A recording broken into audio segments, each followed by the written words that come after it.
Parker for a Monday evening. I am Pugs Moran. We do this every Monday through Friday, 9 p.m. Central Standard Time till, well, whenever Parker hears that beckoning siren's call of his lovely wife. There he is right there. Look at him. He's live from, what happened? He's live from Bug Tussle. It's James Aloysius Parker. That's me. Good to be here. Good to see you. Oh, beautiful crowd. Keep it going. Keep it going for Pugs, y'all. Keep it going for Pugs. Thank you. Keep going for International Chicken Nugget Day. Keep going. Another round of applause. Pugs, hit the button. International Chicken Nugget Day. What are we doing? Where's our chat room? Look at this. Where's our chat room? Well, is it on? It's on. Yeah, no, I know. But where's our people? Who's first in? Usually it's like a mad dash to be first in. Who's first in? Is it because we're more on time? You know, usually I struggle in around, 4 after, 5 after. Maybe it was because today we were on time. Is it always this thin, this early? I don't know. Hey, let's have E explain it. Look, coming to us from brand new studios, it's E the artist. Look at him. Yo. Backlit. That's great. Yeah, I don't know about my color. No, it's your backlit. Yeah, you're going to need well, I mean, unless you want to be that dude, I mean, you don't have any lighting, but... I do have lighting. I have a lot of lighting. No, you're backlit, though. It Sure you do, white kid. balance on your camera. So what do I need to do? Not have a light source pointing into your camera behind you. All right, now is not the time for this. James and I both, I think, did some real yeoman's work. Made some real progress as far as the 105.3 documentary podcast series. Is concerned. What is this we stuff? What did you do? I listened to all your hard work. Yeah, exactly. I listened to it. Wow, I'd like to get in on this. Hold on a minute. I got to turn off the lights. This is really bugging at my friggin' ass. What is it? James is doing a really nice job. This was just my way. Now, is this going to come back to kick me in the ass? Because this was all just me saying, "Oh, James, you're doing some really nice work." Oh my God! And I appreciate it. James is so underappreciated. Oh, okay. All right, good. I'm glad somebody else feels that way. Yes, I do. I feel he is. As far as the behind the scenes, everything else of this, and by everything else, I mean short of writing the narration and conceiving of the idea and living firsthand the experience, everything else is being done by executive producer and co-creator of this project, James Parker. I do not want there to be any mistake in that. I think there's a butt coming up. Go ahead, Emil. No, there is no but. There is no but. I mean, he is 150% under appreciated, or I won't even say that because I appreciate the hell out of him, but more so now, understanding everything that he's doing and that you're not. That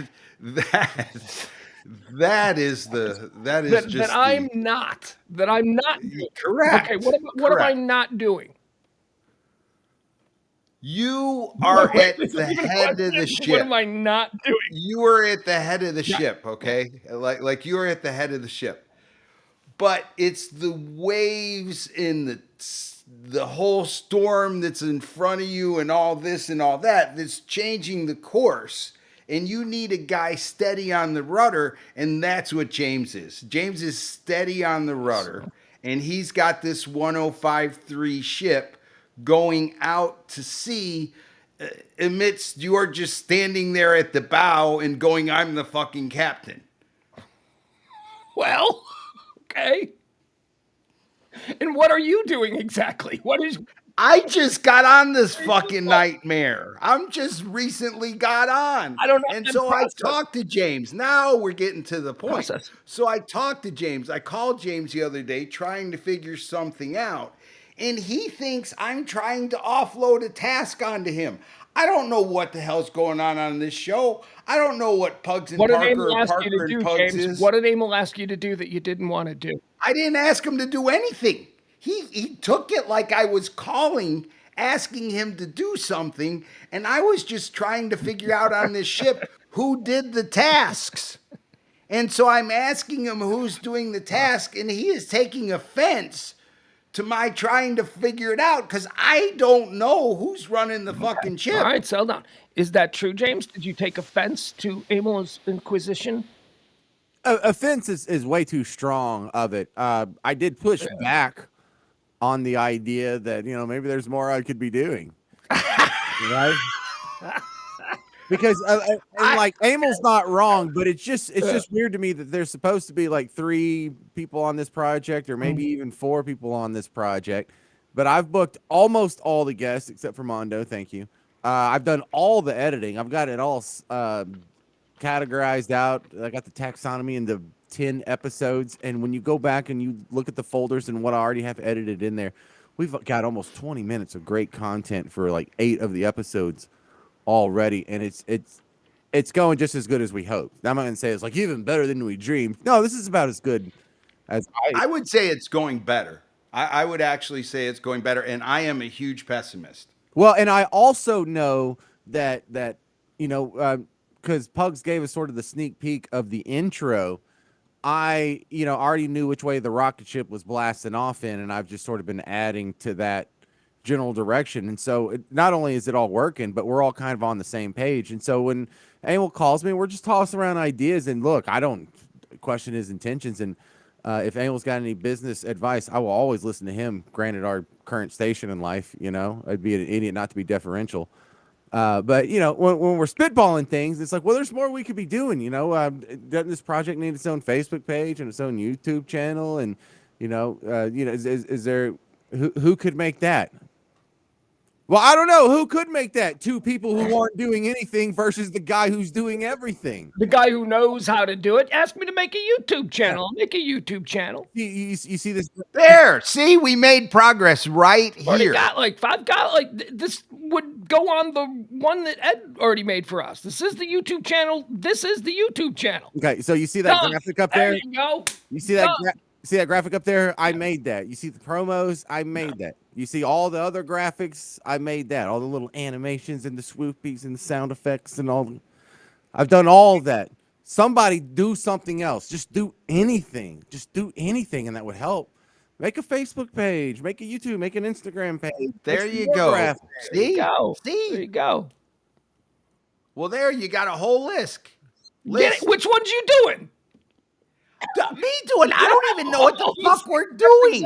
All I know is we're doing Who Killed 1053. Are we promoting you? Are we promoting you and Parker? What are we doing? Who are we promoting? You know how to make a Facebook page. 11-year-olds make a Facebook page. Emil? I could go on and get it, but I don't know how to. Am I doing a business Facebook page? All right. You can't figure it out. Yeah, the millionaire can't figure it out. What email address do you give them? Stop it, everybody! Nobody wants to hear how the sausage is made. Okay, there is no fucking sausage. Is the point? Emil, I will put you in timeout in the corner. Sip on your little juicy cup. There you go. All right. I think what we've established is that there are certain people involved with this project who believe that it's almost done. There are other people who I don't think that way. However, that may play out. Let's not do this now because we have a guest, one that James didn't book, but that's okay because he books them all. Not this one. Should we talk to our guest? Let's bring on Jasmine Sadry. Look at Jasmine. Hello. Look at Jasmine. Oh, thank goodness. Well, it's 9 o'clock, so I'm in my sweats. So this is what you get. That's fine. Welcome to our awkward little show production meeting. No, I love it. I love it. So typically I would be set up believe it or not, I'm on my phone right now, but I have a whole studio set up in the other room, but it's been a total entire shit show. Between the logistics of my computer and everything set up, just know that I was like, come hell or high water, I'll join. So here I am on my phone. Well, thank you so much. And I have to tell you, we thought we weren't going to have a guest tonight because we'd been working on a couple of people. We really want to nail down the rest of the Jagger crew. So it was between you and Dean Lewis. And I don't know what happened. James failed to book Dean Lewis tonight. James! Dean's coming on tomorrow, so it worked out perfect. Sweet! Okay, awesome. So you've got 3 out of the 4 of us. Well, I don't know. We had like 20 people on our show. So the on-air guys. I mean, we had Jimmy Ryan. Jimmy was a part of it. No, and Jagger. Yeah, Jimmy was amazing. And tomorrow, so that's the big 4. Yeah, so Oh, I mean, yes. we got the main people, and Oh, yeah. and thank you so much for coming on because as you were aware, there wasn't a whole lot of female input at Live 105.3. So I wanted to make it a point that the main females, of which you are one, at least as far as the on air, all of the females were represented and able to speak their mind, talk about what it was like working in that kind of it was a meat grinder, and it was a Cheers. different time when viewed through the 2023 lens. Oh my I God. mean, So so what was that like for you, a modern woman of today, looking back at your younger self, having worked in that kind of environment not that long ago? no, relative to what's going on now, and you know what's funny? So and I always say this, I'm like, maybe I should be, I don't know, if the Me Too movement was happening then, we'd be so screwed. 10 times Honestly, over. and y'all know this, you know this, and I say this It's with a for grain of salt. sure. I don't mean it to sound inflammatory, but like, and it's funny because now where I'm at, I'm on the other side. Can you believe I'm on the sales and marketing side? Yeah, because Who you're am a I? professional. Well, You do radio. That's what tell you do. tell my parents I'm a professional. That's great. Yeah. So it finally justifies everything, right? So anyway, and it's funny because Live 105.3 was so ahead of its time for what it was doing, right? Especially in mainstream terrestrial radio, right? We were those guys. We towed the line, we pushed the envelope. It was incredible. It was magic. And I know that sounds corny and cliche. I'm not trying to sound corny, but it was magic. And so myself and there's two actually former Live 105.3 sales folks that work with me. So we understand the beast that Live 105.3 was. And we're trying to explain it to some of the people who either are transplants who had no idea what Live 105.3 was because they've moved here, since then. And they just couldn't believe like the stories we're sharing. They're like, wait a minute, you did this on radio? I'm like, hell yes, we did this on radio. And there's no way we could get away with doing this on radio now. And that's why it was such a magical, if you were part of Live 105.3 in any capacity, whether you were in programming, sales, actual on-air talent, it was such a remarkable time to be, in radio. And I know that you said this, Pugs, perfectly. You're like, it was almost like everybody who was currently on air wanted to be us, but they didn't want to claim that they wanted to be us, right? Right. And it's so true. It's so true. Everybody I knew in radio wanted to work at our station. Absolutely, but they never wanted to admit that they did because we were the bastard stepchildren. We were the dirtbags. We were the dirtbags. It was. But we owned it. Such a And dirtbag. the craziness of this all, when you really step back and you're right from like a bird's eye view standpoint, the people who tried to actually be professional radio people who were like, we're not touching this with a 10-foot pole, wish they could have the freedom and the authenticity that we could, because we could literally do whatever the hell we wanted to do. Yeah. I look back now and I see myself in more pictures with porn stars. And I'm like, how can I ever explain this? You can't. Other than this place was just a zoo. It was a zoo. I'll give you an example of something that you look back on and just shake your head on. I received a phone call one night from, I don't know if it was Dick Hunter or Turley, but it was one of them. I was at home sitting on my couch, and in the middle of the night, I got a phone call, and the request was this: hey, you want to come down and hang out with O.J. Simpson? That's normal. That was normal. That was normal, though. And it's so funny because, when you try to explain to someone in present day what that was, they look at you like you've got 6 foreheads. And that's what happened, constantly, when I'm trying to talk to these people that I work with currently, where I'm like, oh no, this was totally okay, for example, and Pugs, you probably, and Amel, you'll know this too. So that room that we used for the big, I don't know, the big meetings. Hold on. Up at the second floor? Hold on. Why is my camera doing this? Okay, professional at work here. Hold on. Oh, there we go. Second floor conference room or first floor? Second floor with conference the giant long table. Yes. Which also I have bad stories about that Oh table. my God. I think Okay. we all do. Oh my God. Oh my God. So the You table, can fit a lot of lawyers around that table. I found that out. you could also bone a lot of strippers on it too. Right. A lot of people got boned on that table. Absolutely. And what's Uh-huh. funny is during one of our meetings, it was like sales and talent and blobby blue. We were trying to, brainstorm about some stuff. So I'm sitting there and I look over and I'm like, oh my God, I think those are glittery ass cheek imprints on the table. In fact, I know those are. And so we're all giggling quietly to each other because we know what's going on. But this was kind of the beauty and the shit show that was Live 105.3. It's like you just kind of went, another day in the office. You know what I mean? Oh my God. I remember that it was a Saturday because that's when I was on air. I was on air on Saturday. And I went to the phone room and somebody had a video of somebody on the table doing it with somebody else on the table. I know exactly what video you're talking about. Yeah, exactly. Okay. And it was rainy and it was on flip phone like footage. And that's it was freshly created. Who was it? That's how. Who was it, and why didn't it make it to my desk? How come I don't know about this? How did you not know, Pugs? Oh. Everybody in the office was talking about it. I don't know. I had a lot of pot back then. And I it's don't the place where remember we a lot of name names. important things. Oh, it was awesome, and the characters involved, or if it were known now, it would be just it would be incredible. The private chat name. Able to not a private chat. I cannot. You can't name names. That's what this whole project's for. No, not something like that. Statute of limitations. Oh, No. Yeah. This was like in the bowels of all of the on-air host people things that were going on that Russ was not included in. Like he had his own world going, and then we ran the rest of the station. Then there was us. Right. Right. No, there was. It was like two separate. It was weird because there was this duality of like, yes, we were a part of that, but then there was this separation of like all of our like shittery going on and then like his.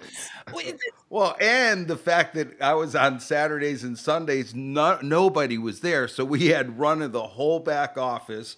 We could go in through we would go in through the ceiling tiles and look into shit.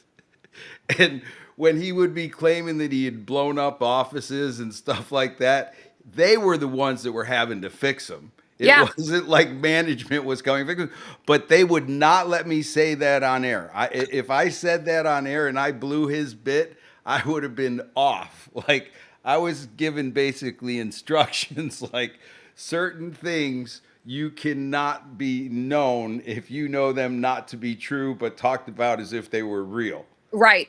You're 100%. Well, and it was almost like the secrets that we all had. Well, now they're not secrets. Everybody had them, right? But everybody knew them. That's the other thing. Like it was unwritten.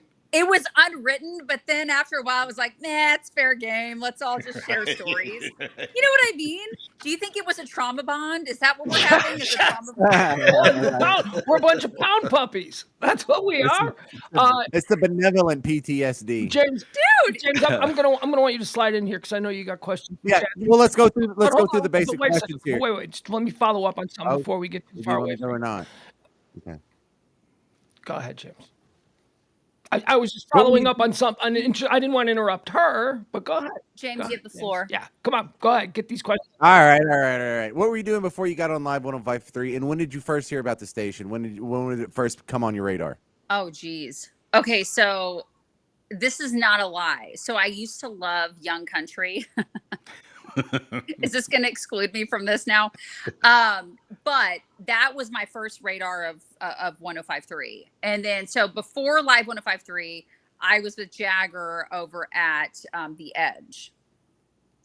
And this is when The Edge was owned by Clear Channel, not iHeart. And so we were doing our thing. And then, like radio does, hey, we're going in a different direction and blah, blah, blah, blah. And at that point, Jagger was having kind of loose conversations with Gavin Spittle about moving us over. Well, the way everybody's contracts were structured, it was a little bit, so like the guys were on a different one that I was on. And so it got kind of sticky. Anyway, long story short, we ended up coming over to Live 105.3. but Mondo and Dean were under non-competes. Jagger and I were free and clear. So when we first started the show, this is not a joke, we we were such shitheads because we wanted to work around the red tape of the non-competes. We had the guys either write on note cards what they wanted to say and we would read them, or they would be way off mic in the corner of the room. Our show, oh my God, I would love to go find old audio of what we sounded like, because either the guys were off mic or Jagger and I were reading note cards, and that was like kind of the balance of what the show was when we launched. Yeah, I remember that. I remember that being very weird that they were. Do you remember that? I remember that they were working out non-competes and that they couldn't appear on the show, but they were still actually doing something. Yes. Yeah. They were physically in studio and like total idiots. Jagger and I would literally take note cards and we would read their responses, or Dean and Mondo would be off the mic. So technically FCC, they weren't on, and the Clear Channel, they weren't on the mic. So they could, it was such a shit show, but that was the bane of our existence on the Jagger show. We were just a shit show. A good one. I love that show. And that's why we ended up fitting so seamlessly at Live 105.3. It was, and man, I was maniacing y'all in the chat room the last time that when y'all had Dan on, and it was like, we still to this day are like, if they just wouldn't have done, like if they never would have flipped the station, what it would have become, because we truly were on the cusp of something incredible. How does it go forward after, Russ basically ejects himself because of his legal troubles? Pugs and Kelly has already left. You guys are still around, and Big Dick Hunter's still around, but how does it go forward after that? So you mean when the transition to Live 105.3 I like the idea of, if they wouldn't have touched it and just let it be, we could have done this for another 20 years and made millions of dollars. But by the time it was over, Pugs and Kelly had already left and Russ had already gone, so there was nothing to go forward with. Well, but what I mean is the concept, right? Like if you would have kept everyone, meaning just everyone intact as it was, the entire lineup, the way it had, the way that we had it, including Pugs and Kelly and so forth, what that would have been, it would have been tremendous.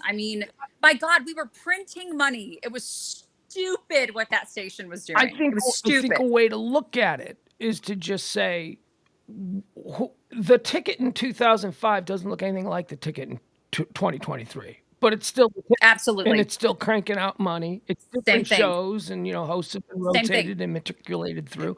So yeah, even with gaping holes, the format could have gone forward. Now I want to double back to something that you said in your first question, and James, I know he has more questions we want to get to, but and I have something to add to that too. Go ahead, you go first then.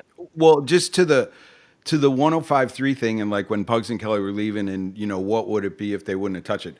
There is one thing that I think came out that is a show that would have fit perfectly that was chosen, and I think that was Ben and Skin. Like, even though it sucks that they went in the P&K spot in terms of like, but the people that replaced you, that was a good show. Meaning, like, now you would have to say, okay, if there was another 105.3, Ben and Skin would be in that rotation. Without a doubt. Yeah, they slid right in perfect. They are they were a perfect fit for that spot. Oh, they were. Yeah, those guys are, but because they get it, right? Mm-hmm. They get it. It's about you can entertain people, and you guy talk. Hey, guess what? Newsflash, guys.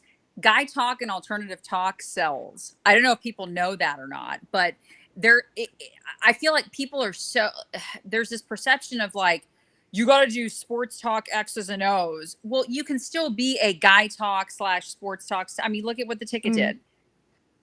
It's the same thing, right? And we just had an alternative format. We oh my God, we just had such an amazing thing. It was so incredible. It was a lifestyle format where absolutely what you said in your opening little story. I didn't mean to patronize you. In your opening story, you chauvinist. No. When people answer the question, could that station still be around today? I want to make sure that they're looking at it properly. Not could that station, as it existed and as it sounded in 2005, could that exist today in 2023? Absolutely not. But the No. point is, No. the talent and the personalities and the audience that had been cultivated over the course of 10 years, they would have all matured together. They would have all grown older together. I can tell you now that if there was a Pugs and Kelly show today, it wouldn't sound anything remotely like as juvenile No. as it was back when we were in our 30s or whatever like that. And No. neither would Russ and neither would Jagger, and we would all mature. And that's the beautiful thing about a great legacy station. This one was never allowed to do that. Right. No, you're totally right. And I think, well, it was up until obviously it wasn't, right? Whenever it was like, okay, corporate Right. had sort of the mandate of like, hey, we need to have a major sports city, have a major sports footprint. And then it was sort of like the writing on the wall beginning of the end for us, right? And so you're totally right. You're spot on with, if we time traveled that live 105.3 lineup and content that we could do then, there's zero way we could get away with doing it now. None. Yeah, no. Go ahead, James. You have more questions I know that we need to get her nailed down on. So the events were something that we keep hearing stories about, and that's look. I've gone to other stations that have done events, but not like Live 105.3 did events. And even though we would plan stuff and do it 10 times, 1,000 times in a row, like how many times we do dodgeball, every once in a while there'd be some episode where things just go off the rail. There's been like 3 stories where Pantera shows up, or Yes. do you have any of those? Did you end up in the clubhouse one night? I sure did. Because we had zero cover. That was amazing. How did that night start? And then at what point did Pantera show up? I wish I could remember enough to tell you, which means that we ended up, it was a good night if you don't remember anything. I would tell you, James, she probably choose from any number. Oh my God. You mean strip clubs or stories? Because we had the whole strip club circuit covered. Oh, for sure. I mean, and it's funny because I have, and thank you, Live 105.3, because I have the ultimate scouting report on all the strip clubs in Dallas. Serious to God. This is not a joke. And when I bring it up to people, I'm like, listen, I'm not a pervert. I work for a station where we lived. I mean, we would go to lunch at the lodge. Pugs, you can back me up. Oh yeah. Look, when I came here, I was told that Dallas, Texas leads the nation in church steeples and strip clubs. And, I had come from a city that didn't have strip clubs. Chicago didn't have strip clubs. It was one of their deals with the mob. They keep the prostitution and the strippers out, and they'll allow the underground gambling and all that stuff. So wholesome. So I didn't have an experience. I wasn't a teenager or, a college kid. They had the Playboy Club there. Not for me, and maybe for you, Emil, going to the Playboy Club when he's in Chicago, hanging out with Hoff. No, that was not for me. So I didn't have that experience. So I came here, and all of a sudden I learned that I'm endorsing half the strip clubs in town, which means that I have to have some sort of familiarity with it. And I was always very uncomfortable. But Kelly and me both, we were gamers. We'd go and we'd have all the fun and all that, and make a good showing. But we were really truly uncomfortable. Then you guys sold it really damn good. Yeah, well, that's because of one thing, and that's why you mentioned it. And I wanted to do a shout out to the lodge, because the lodge was the one where I could go and I didn't have to feel like I was in a strip club. I could sit in a booth upstairs, and it was like a steakhouse. Okay. Yeah. Well, it was a glorified steakhouse with naked chicks. Okay. Yeah. And the food was like 5-star. Mm-hmm. It was like, they had like a 5-star chef. This is not a joke. It was a 5-star chef. And you know this because we did the live reads for him. Mm-hmm. But like, and I think maybe what kind of took sort of the typical like cliche ick factor is that, remember Dawn, Nick's wife? Dawn. Mm-hmm. Dawn was a boss before that phrase was even a thing. Yeah. Still is. Dawn Rizzo is a banger. She's amazing. Oh my God, she's amazing. And so it kind of Don't took be sleeping away on her daughter though. Joanne. Joanne's pretty hardcore too. Oh, I don't doubt. Yeah. I mean, look at the DNA, right?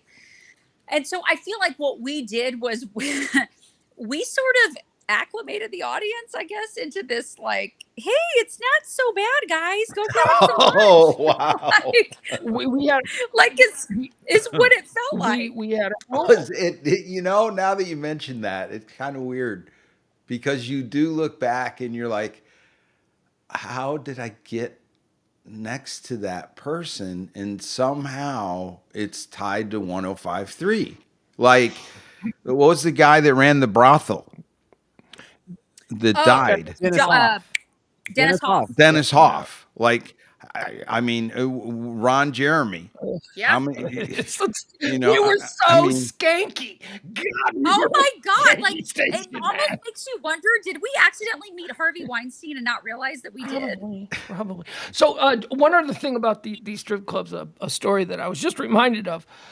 So Kelly and I, we didn't want to be doing strip clubs like every week. So I remember one of the deals was it had to be a nice strip club. Right? Like, we weren't going to go to like some sketchy, like, screw. So we had a list. Like, Silver City was fine. Men's Club was fine. The Lodge was preferred, right?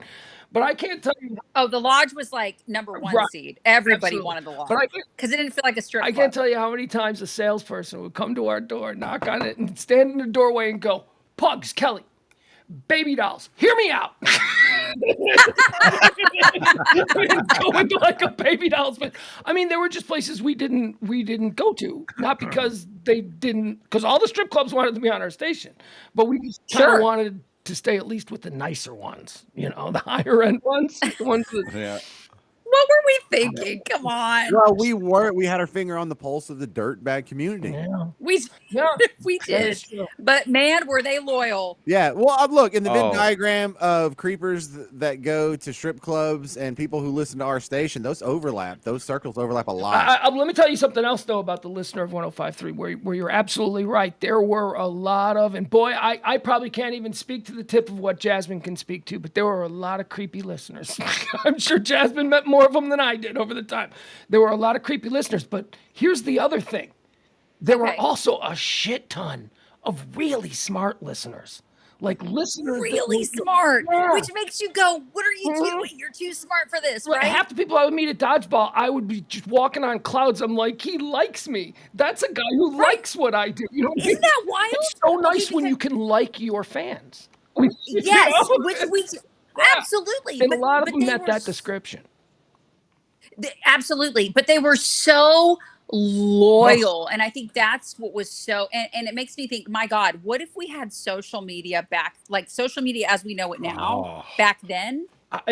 It'd be insane. Crazy. We're all dead. It'd be insane. You know what I think of sometimes, and you've probably met these guys too. And there were these people who were just fans of the people in jail. No, not the people in jail. But they were fans of either the entire station or maybe they were fans of mine. Yeah. Oh, I'm sure you had a lot of those. But I got so many. Hold on, I don't mean to cut you off. But while we're talking about prison people, I have so much prison mail that I actually wanted to make it into like a coffee table. Oh, now that would be interesting. This is not a joke. So I had a guy. Segment. We used to read. It's this foot fetish prison mail because I've heard about your foot fetish issues too. That's a whole other thing. Before we go into that, the prison mail that I would get. So one guy actually asked me on a date. He was like, hey, he wrote me this giant letter, and he like was. I mean, the art in prison. My God, I know they got insane. A lot of time to draw in prison. A lot of time, a lot of pictures, a lot of times. So they would draw these ornate pictures around this like really creepy letter. But then one of the guys that sent me this letter was like, hey, I'd love to take you out for a burger once I get out of here. I'm in here because I may or may not have killed my sister, but I've been falsely accused. I'm like, bro, like I get that dating is really, especially dating in Dallas. You responded? I mean, of course I did for the bid. I was gonna say Jagger probably made her. Of course he did. I didn't know you did this on air. I thought this was just going on. Okay, go ahead. Sorry. No. And so I would get these letters, and this guy was like, hey, I misunderstood. I'm like, sure, bro, you're misunderstood for killing your sister. I mean, and so he's like, I'd love to take you for a burger out for like a burger date, like when I'm out of here. And at that point, I mean, it's 2005. What's sort of the dating app scene in Dallas? There's no dating app scene. No. When you talk to people on the internet, you were psycho. Now it's weird if you meet people in person. People look at you like you're weird. So I was like, okay, well, I mean, let's see for the bit, how far would I go? But I'm like, no. And of course, Pugs, you hit it on the head. It's Jagger going, come on, you got to do it for the right. You know, and I'm the single girl. So it's like you almost have to take it for the team always because you're single, right? So anyway, I wanted to actually curate a very beautiful coffee table book out of all the prison mail I've gotten over the course. That's a good idea. Course of my radio. Let me, before we get too far downfield about the listeners, because I don't want to be taken out of context in that little conversation. No. But I want to say that there was another class of listener, and they were the guy, and I don't know if they were fans of individual shows or the station in general, but they showed up at everything, and they often showed up alone. And you got the impression that... Virgins. Yes, but also that this station was really all they had. That this station, that maybe they were from out of town. Maybe they didn't have any friends. Maybe they were just...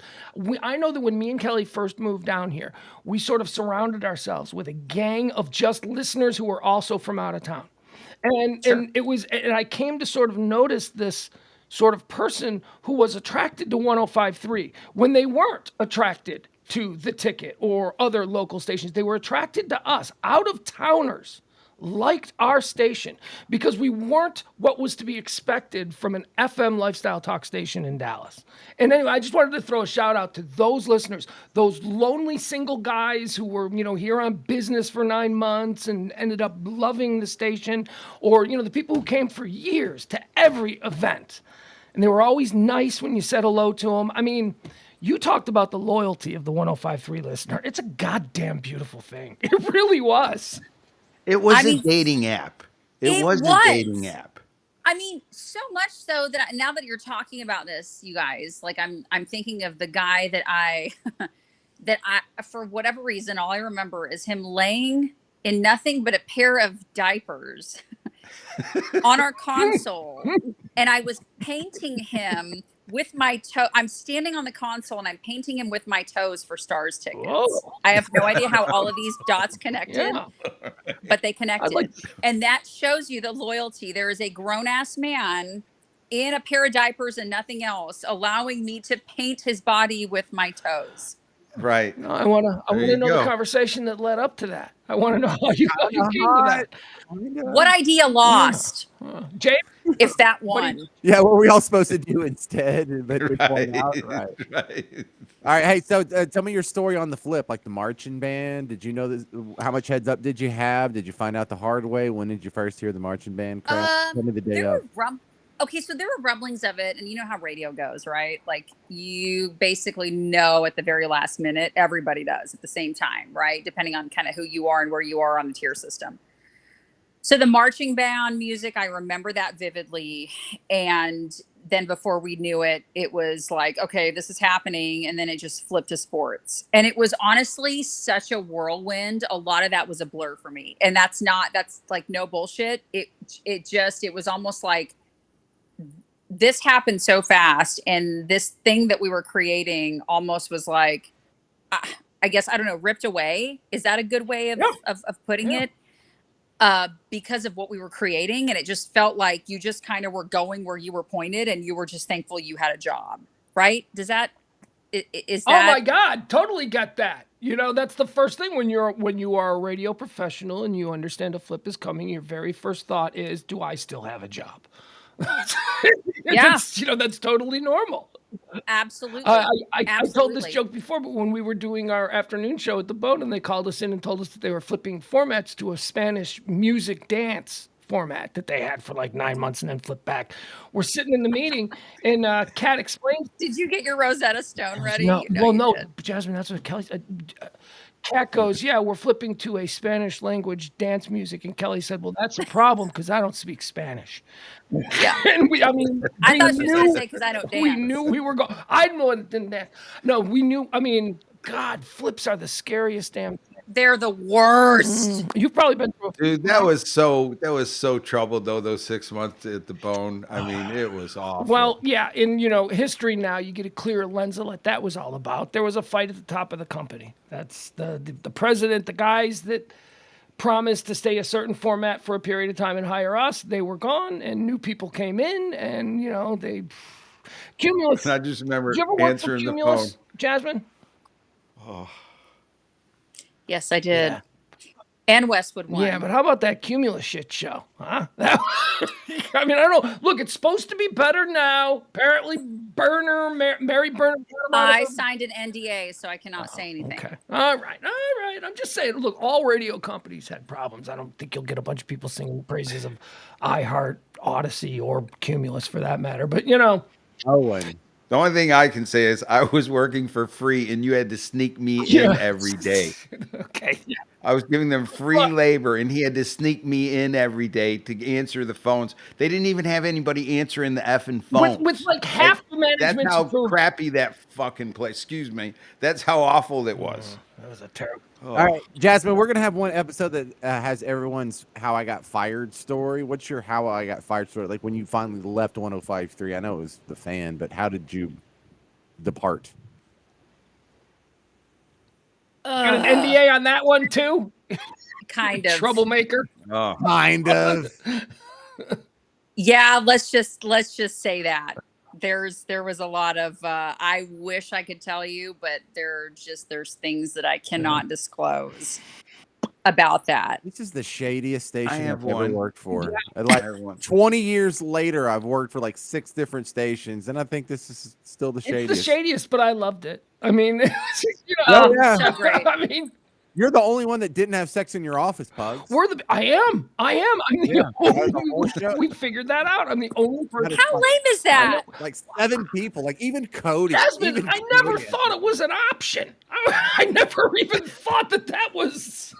What are we supposed to do in the hallway? I don't know. Get a hotel room or something. I mean, it was live 105.3. Come on. Well, late to the party. Oh my God, that couch that was upstairs. Oh, If they did a DNA sample on that, they would have like 80% of the world. You know, it's just Cold cases just be completed, shut for it was months. awful. E, did you have a question that you got cut off from? I did have a question. Did you have any on-air bits with Russ's show that you remember that were a little offbeat?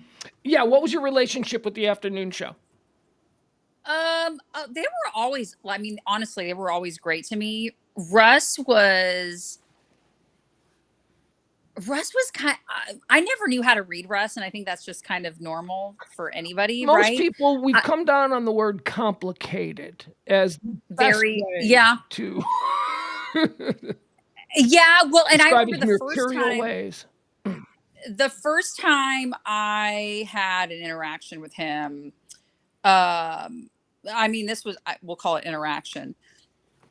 This was probably a week into us coming over from Clear Channel to Live 105.3. And I'm in the hallway, and I'll never forget this. Like, he walks up behind me and just undoes my bra like we're in 7th grade. Like underneath, like on top of my shirt. See? And I was like, What? Oh, okay. Well, there that was. I mean, and that was kind of I'm like, is that like an endearment thing? I have no idea. Now wait a second. That's very important. How did you react in the moment in, let's say, whatever this was, 2006, 2007? I'm not sure what year we're talking, but how did you? Probably 06. How did Jasmine react in the moment? You're a young woman in broadcasting, because you would have a right to react and be expected to react a completely different way in 2023. Sure. How did you react then? I think I just kind of was like, really? That's what you got? You just thought lesser of him and moved on. Well, no, it wasn't even lesser of him. It was just kind of par for the course. And maybe this is probably, I mean, maybe, I don't know how you take this, good or bad thing. I think I was desensitized to a lot just because, number one, I was a tomboy. I worked in sports, radio / media before that. Not that that's acceptable by any stretch of the imagination, right. But I think I'm like, okay, guys are guys. This is how they act. And now look, I've never had anything super cross the line, like really, really cross the line, but it was almost like, really, that was so juvenile. That's all you like. Right. It wasn't does have even a like juvenile period to it, because that's what happened when you were in like 6th and 7th grade or whenever exactly started wearing bras. Exactly. But so it wasn't you didn't feel threatened, right? Or you didn't think, did you think to go to HR? I'm just wondering what the woman of that era thought. No, you know what? Because I don't feel like what's going on now, there's now like this platform and this like space for it. Back then there wasn't. I say back then like it was the 1800s. Back then there just wasn't. I mean, we And were almost a especially boob station, not to cut you off. exactly Right. exactly my point. We were on a boob station, so it was almost like, well, you knew what you signed up for, right? Which not that it not that it excuses behavior that shouldn't happen, but back then you just there was no you didn't go tattle on that stuff. You just kind of like, well, I guess I'm here. Not again, not that that was good or No, bad. right, right. And again, a different era with different social Absolutely. expectations. You know, you're a woman, you're a Absolutely. modern woman of that era. A modern woman of this era would be different because of the change in social expectations. Yeah. Totally. Now, Totally. I've always been So, interested. so one thing, if I said, Jasmine, top 5 nips, what would you say? Is this the Mina Kimes Of question? wait, but of who though? Like in general, like whose nips are we talking about? Thank you. Okay, What- good. No, you Whatever. passed. Okay, Right, but that's I'm saying top 5 female nips. See, you already Ooh, screwed the question up. yeah, It but wasn't yeah, female he's yet. making a pop culture reference from a news This is story this week. Mina Kimes was asked this question on a sports radio show in Boston, and it No, Mina Kimes was not asked. Mina Kimes was answered. right, that's right. She was brought up. Never. Yeah, see, there's a lot of great racks out there. I have to do a bracket, no pun intended. I would have to do a racket bracket to go through all that because there are a lot of listen, I am not that way, but I will tell you when there is a beautiful rack, I will acknowledge it. I don't. I'm not even sure. What Okay, the can we question talk was, about one of the best? but you did a one of the wonderful best job skirting the question. I didn't even know what the question was. I wasn't sure. Top 5 He nips. seems very excited about the answer. What did you get with me? Because I said top 5 nips, and she just answered with a female version to prove that I was right the other night that somebody could hear that top 5 nips and think female breasts versus nips being the Wow, there you nips. go. trying to All right. prove that Without, of stupid- course, I the got you. context of the original story. I'm interested to hear your take on the question that I'd asked you, Jasmine, because we've already talked to Kelly. I know Kelly and Sybil as two of the other family. Kelly, I know that Kelly came from a station very similar to Live 105.3, where we worked for 10 years. So I knew that she was one of the boys. She grew up with two brothers. You know what I mean? Same. She's just, you know, tomboy my whole she can life. put up with anybody. He's not intimidated by anybody. Yeah. So she was fine. Sybil was a party girl who was just couldn't believe how much fun she was having, and so she was still young and all that stuff. But you were the one I didn't know that well. So I always wondered like how you looked at yourself as a woman back then. And 'cause, Cried in the mirror after every show. No. I mean, was it hard how I- being that? Because women were Sure. marginalized. Kelly was an equal partner in the goddamn show, and management wouldn't even make eye contact with her when we were talking about our contracts. Well, okay, so I mean, my God, I spent my really vulnerable, awkward like 20s in that era.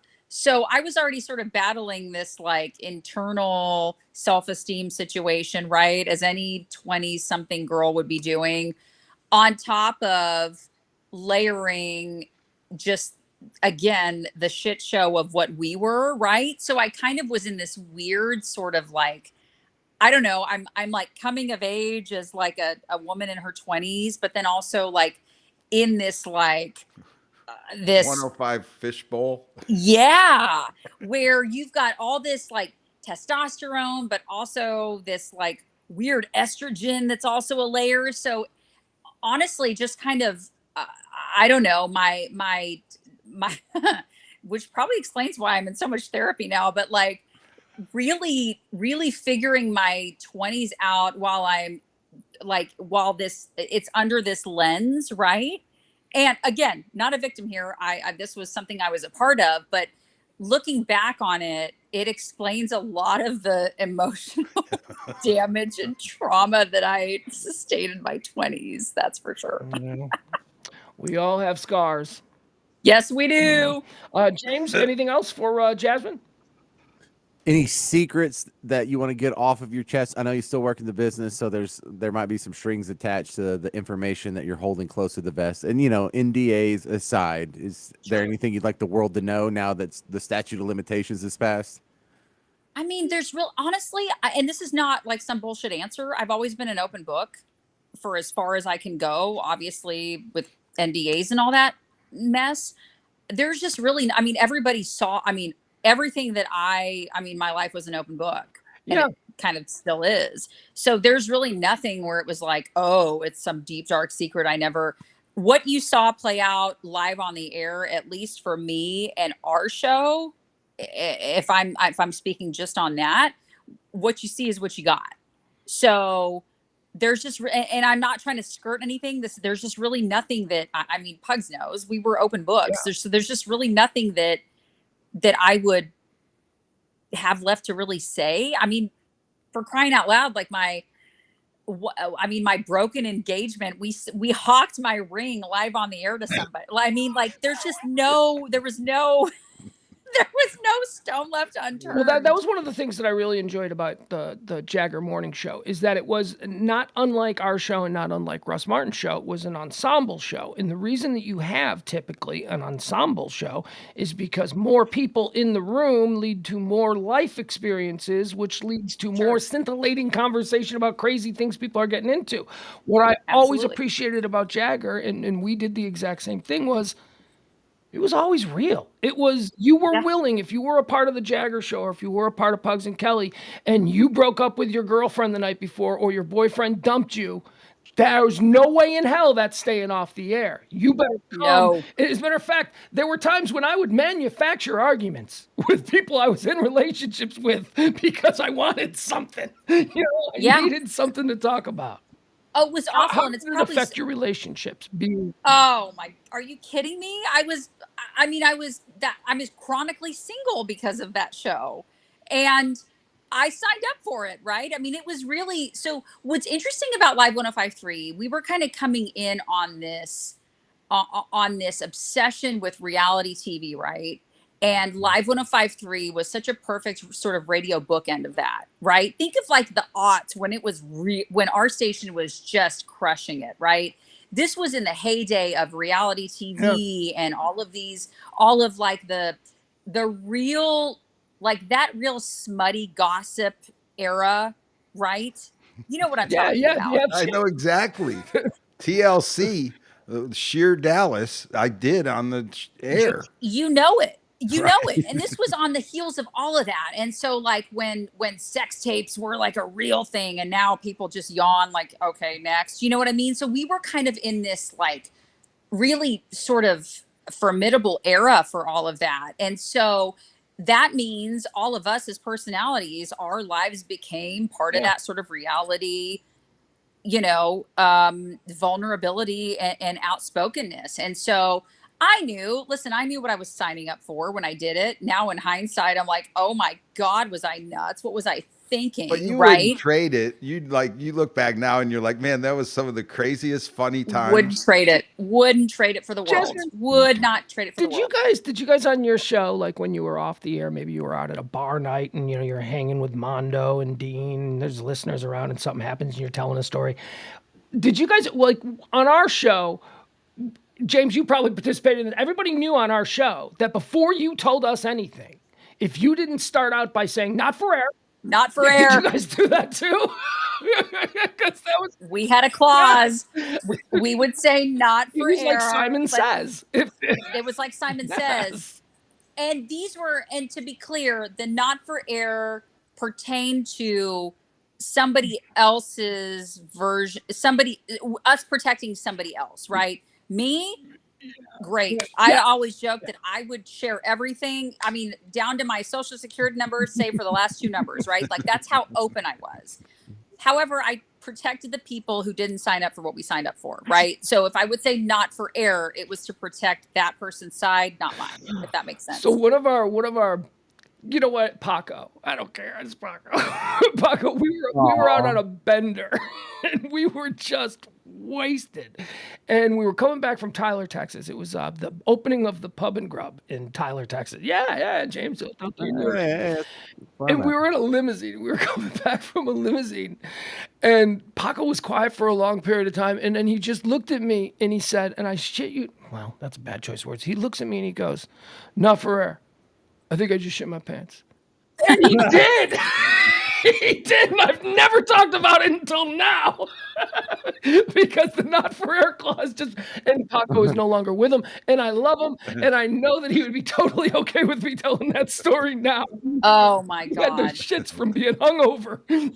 That's so great. Yeah, but the not for air thing, I as soon as you said that, I was like, yep, we would go not for air. That's what not for air was used for. He didn't. I mean, that would have been a great story on the air, but he just looked at me with those sad, drunk, hungover eyes.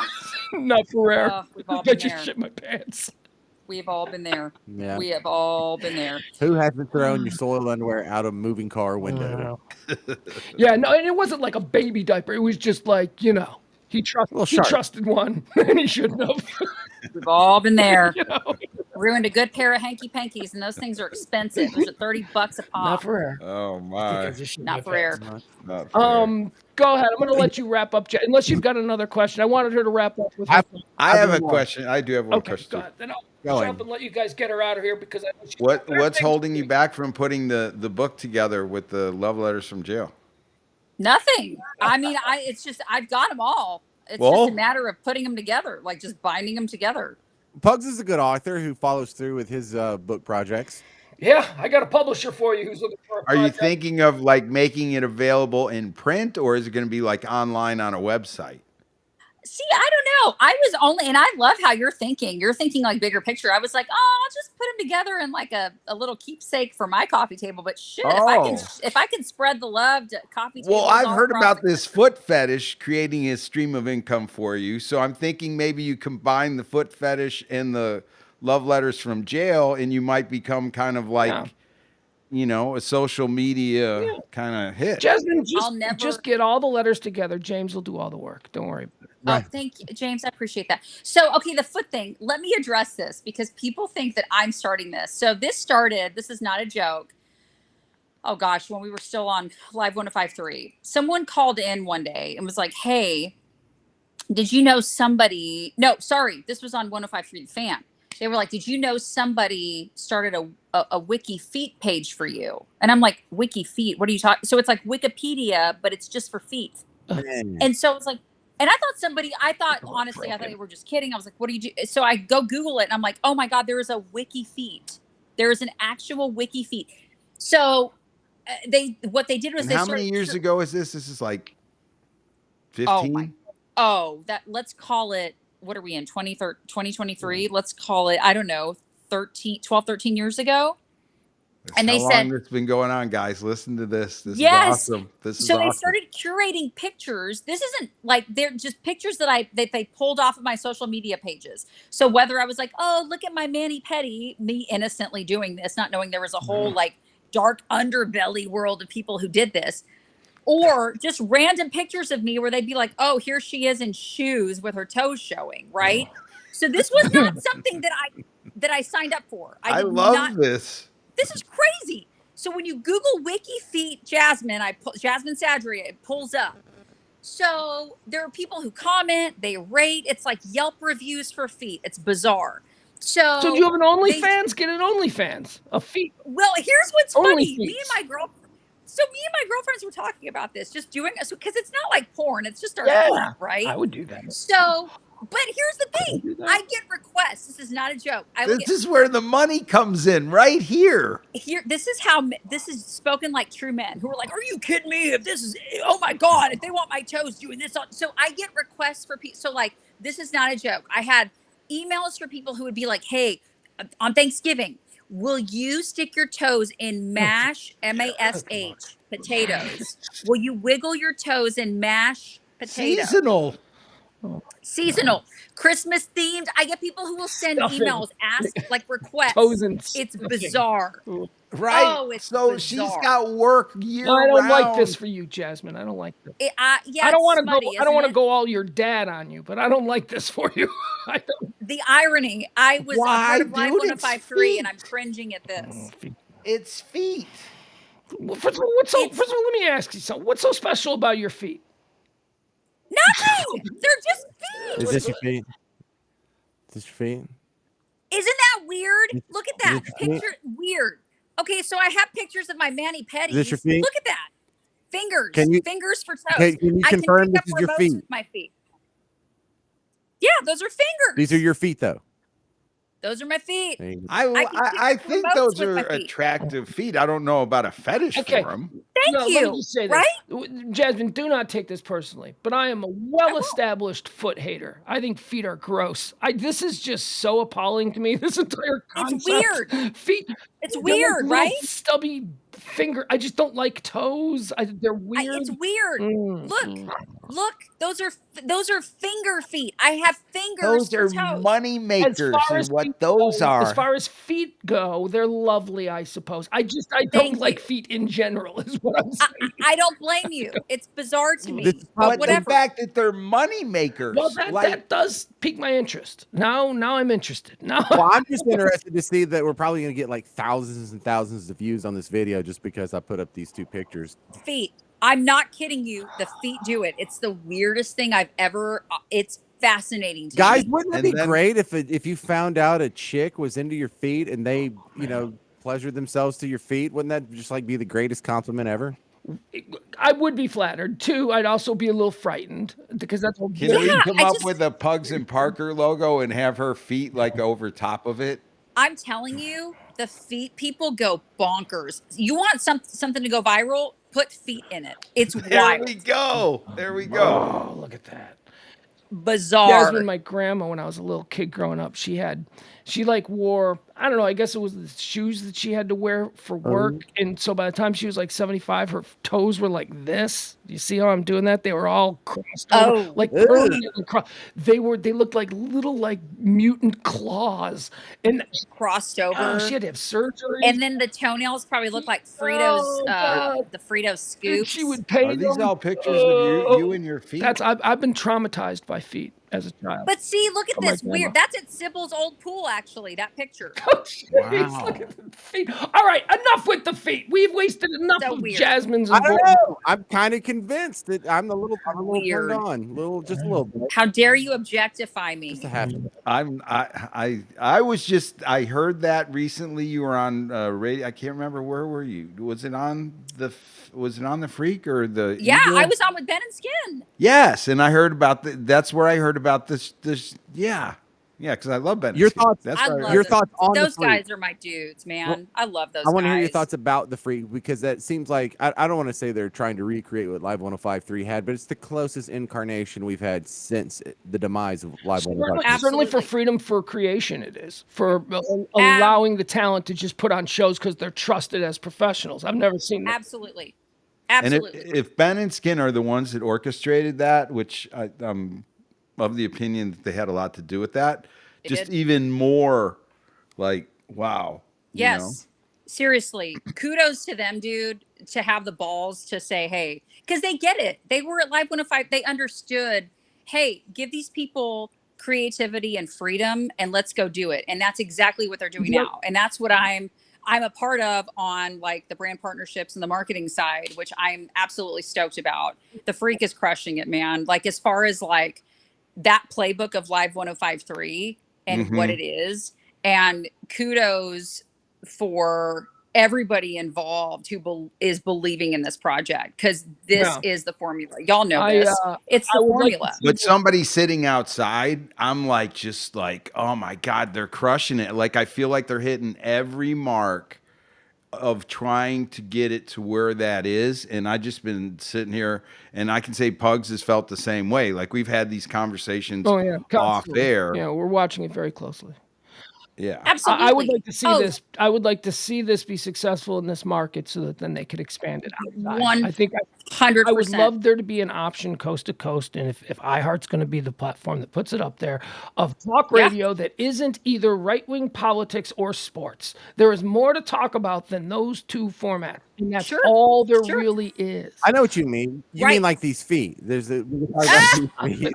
Those are money makers. Those I ain't mean, feet. Disgusting. I can pick up remotes with those feet. It freaks people out, but I'm too lazy. I'm like, why use a hand when you can use a foot with fingers? And you can No, paint people in studio with those feet.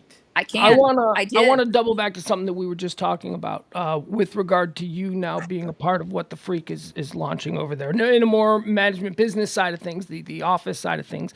Yep. One of the other things that they did there, and I think this cannot be undersold, they specifically went out and hired people based on whether or not they were all going to mesh together. They didn't, as Sure. opposed to management, just plug and playing shows from out of market and go, we're going to start a new format. We got this guy coming in from San Diego, and he's going to have to pretend to be best friends with this guy who we got coming in from Yep. Austin, who's going to be doing middays. They made sure that they hired people who were all pulling in the same direction. Absolutely. Unlike 105.3, where I've said a number of times, one of the problems there was that all of the shows were pulling in one direction, except for Russ's show. Russ was an island unto himself, and he didn't play in the sandbox with the rest of us. And that is something that they've really done well at the Freak, is making sure that they don't have that kind of thing. You know, that all of the show, Reiner loves everybody, everybody loves everybody. It's a really nice collection of good people. Yeah, and they curated everybody from our own damn backyard. And these are people with personality equity, with trust with the audience. These are true homegrown, like these are and to the Freaks' credit, I mean, and this is why I'm so stoked to be part of this project. Honestly, if any other company would have called me up to do this, I would have said no. The fact that it was iHeart, the fact that it was the Freak, the fact that, I mean, it's been such an incredible and awesome ride. Like, and I think being passionate for this format because I was in it, I understand, and I love each and every one of those guys and gals on that lineup. Couldn't have been a more perfect. I was like, let's go. I'm gonna Awesome. actually have a real job and do it with folks that I love in this format that I love. Let's I go. can tell you one thing that's going to serve you well, and maybe you've already experienced this, but I've worked with a number of people who were salespeople who came from the programming side, who were on-air talent, who then went into sales. They were, at least from the perspective of the people who were hosting shows, they were the salespeople we wanted to work with because you can speak talent, which is something that sales can't. Yep. No, and it's like, you know, when if we're You going know into what they sports terms, don't want to hear. That's the most important thing. absolutely. Salespeople don't understand what hosts don't want to hear. You know what they don't want to hear. Absolutely. So like if you're putting it in sports terms, like when you have a player friendly coach or manager, they get it, right? They're usually coaches or managers who were former players. They understand, you understand the speak, you understand the lingo, and you understand how to communicate and how you want to be communicated to, right? So I feel like that's helped me, and it helps I bet when it does.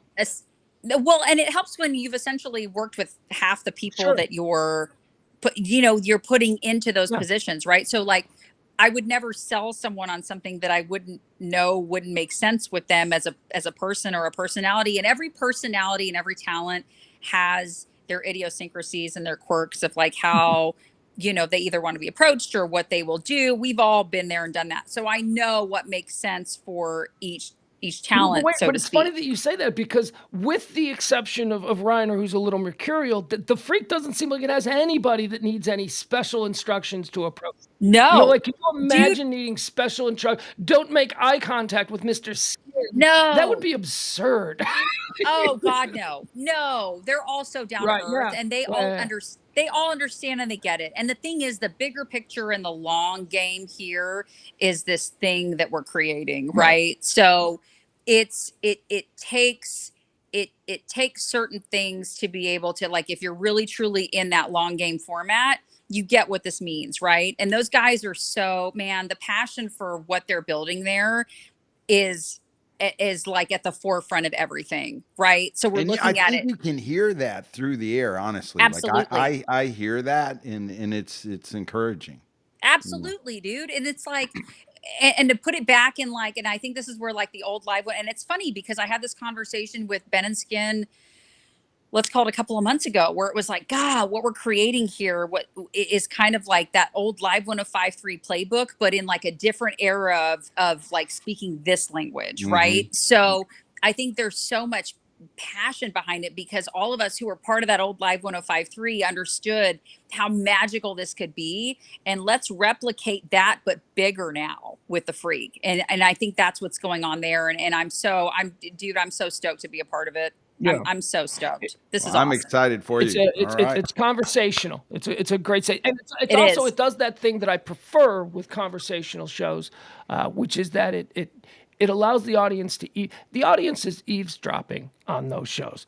Yes. Unlike other talk shows where the hosts are talking to the audience. No, audience is eavesdropping on the conversations of all of those shows. I love that type of talk radio. Oh man, and I tell you, and it makes me think of gosh, if and it's funny, and maybe I just geek out on this, but like because I'm in it on like a different Because you're a radio side nerd of like it. us. Radio nerd, but it's almost like having like I don't know a former actress who's now a director. You're on the other side of it, so you're looking in, and now like seeing this what this Freak sort of movement is, and like even in the Freak listener group on their Facebook page is I sit here and think, man, if we had this and I think of like in my mind I'm like, okay, this is Live 105.3 with a crystal ball. If we were to still just continue, this is exactly what it would have been, right? I mean, oh my God, we just had in the Freak listener group, there was a guy who's donating a kidney to another listener, a listener to another listener. This is totally Live 105.3 all over again.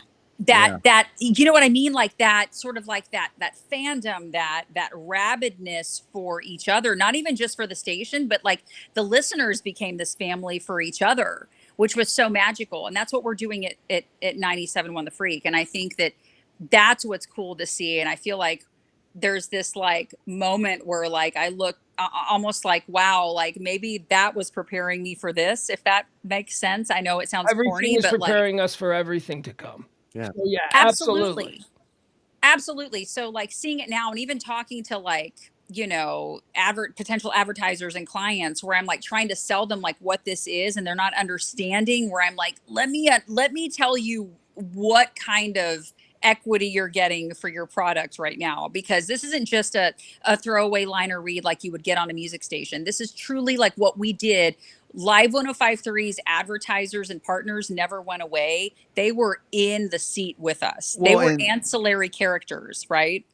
Yeah, and the reality of that, I would say, there were relationships that you had with advertisers, and those advertisers were comfortable enough with you to let you know what their numbers were. Meaning, absolutely, this is what it cost me to advertise on Live 105.3. This is what I got in return for that. And because I was doing well as an advertiser, I then would want to lock up, you know, Jagger's show, or lock up Pugs and Kelly's show, or lock up Russ's show, and not allow another advertiser in that time slot of my similar business type, because the amount of people that they were bringing out of that audience. I didn't give a crap what the ratings were. I just wanted to know what was my return on investment. And if I put 100,000 in there and I got, you know, 500,000 out, I'd roll another 100,000 for another 90-day contract, or, you know, this, that, or the other to maintain that. And then you get to the point where you just buy a year exclusive contract. And you'd be going with Purdy on vacation to some remote place we were with the salespeople, and you know, I mean, it just rolled. We were, and I know I can say this about Russ as well. From 10 to 7 for the entire 8 years I was there, we were sold out. Oh, dude, it was nuts. It wasn't like, you know, people were bending over backwards. We got our advertisers in 2001. And they fucking stayed, man. I will tell you. Well, and they wouldn't let anybody else on. They just kept on raising the rates. That's what he was talking about, the exclusivity. We were so effective for the advertisers that they were almost willing to say, you know, in perpetuity, we want exclusivity here. Absolutely. I will tell you, I was in my, let's call it early mid-20s. I paid off all of my student loans in full. I was driving an SL 500. I was paying, I mean, it was stupid. The house that I paid for in cash. I mean, we were printing money there. And that's, you got that big foot money coming in, though. I mean, that's not fair. that was before. But what I mean is like, but that was what, like that live one. That's what launched the page right there. No foot money without 105.3. Yeah, There is some no credit. foot money. Yeah, That some is credit that for foot your money. big toe. Yeah. No, but I mean that just goes to, I mean, we were all sort of, I mean, at the top of our game there. It was crazy. And you would have to tell advertisers, you would actually have to go, hey, sorry, we're booked. Can you maybe, I mean, and that's just the machine that format was. And that's again what this 97.1, the Freak format is replicating. And I think that's what excites me so much, is because I was there for that live 105.3 format, and now I get to see all of these people that I've either worked with in some capacity, all obviously love all these guys and gals, and seeing this for them and being a part of that other side that helps sort of orchestrate the brand partnerships. I'm geeking out over. It's awesome. Jasmine Sadry has been our guest tonight. She was, of course, a member of the Jagger Show for those many years, and a big part of what 105.3 was. Thank you so much for being with us. That's Jasmine. Thank you. Awesome. You were slippery like a pig. We were chasing you down for a week. I'm slippery, folks. Like a pig, he says. Grease up those feet. pig. Like put butter on her I feet. will. and, like, Better Listen, simile than that. There's a price for everything. I love y'all. Thank you for having me. I appreciate it. Thank you, Jasmine. Dean Lewis tomorrow night, right, James? I believe that's what it is. Oh, James has got to go. There's James is already gone. James is like, bye. Yeah, he's out here. Bye, Jasmine. All right, that's going to do it. Wasn't that a great show? It's always wonderful hearing from Jasmine. She's a lovely young woman. Let's see, what else do I have for you here? Tomorrow, Dean Lewis. So make a date for that. Dean's wonderful as well. I'm looking forward to that. Local comedy icon at this point, Dean Lewis. That's how I would say about him. Okay, that's it. That's tomorrow night, 9 o'clock. Pugs and Parker with E. More live 105.3 interviews. Dean Lewis of the Jagger Show will join us tomorrow. And then we can put a pin in the Jagger Show. And then I want to circle back. I might have more questions for Jagger himself. And I think I might have some follow-ups for Jasmine. Because we were with three people there, and we were all like in and out. And I just want to make sure that... I have a slate of questions that I want the women to answer. I want them to talk about a specific subject. So we got some of that tonight from Jasmine. That's it. We're going to see you tomorrow at noon for High Noon. Topics, current events, headlines, all the things that are buzzing about in the world tomorrow. We'll bring it to you at noon.